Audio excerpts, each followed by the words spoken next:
All right, so for today, especially after kind of a hard day yesterday with the circuit and everything, and getting into the body weight stuff next week, I wanted to make sure my shoulder was good to go, so I kind of hit that hard today.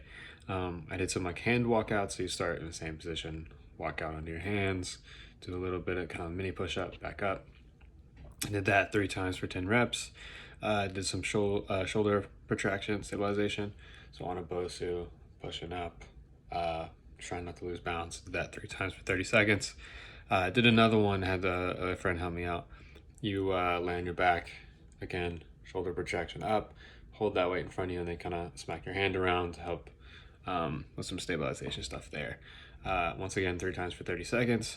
I then did the body blade, internal and external rotation, flexion, scaption.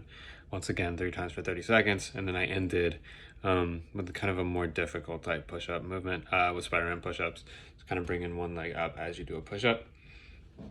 And the big thing I want to talk about today is like how do we get things moving? How are we able to do push-ups? How are we able to do that? How does that even get started?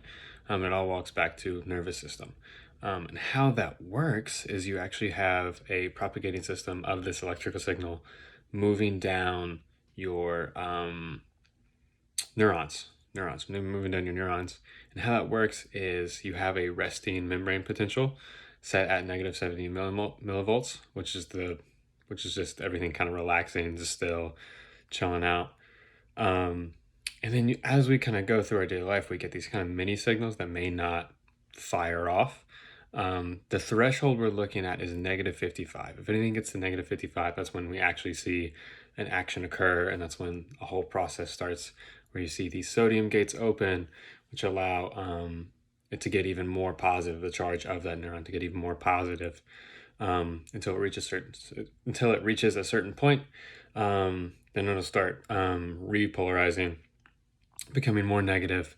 You'll see those sodium channels close, see those potassium channels open to allow that charge to come back down.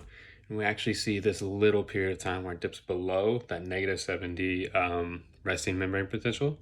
And why it does this is so it allows it to kind of steady back up. And how it steadies back up is through the sodium potassium pump, which helps it kind of even everything out. So it gets it back to that negative 70. And one quick note is that if signals can be sent and not excite a neuron enough to get it fired. So if a signal goes through and it doesn't make that neuron get to that negative 55 millivoltage, then nothing happens. There is no signal. But as soon as we get to that negative 55, that's when something hits and there's no stopping. It's a go or go or go, do not.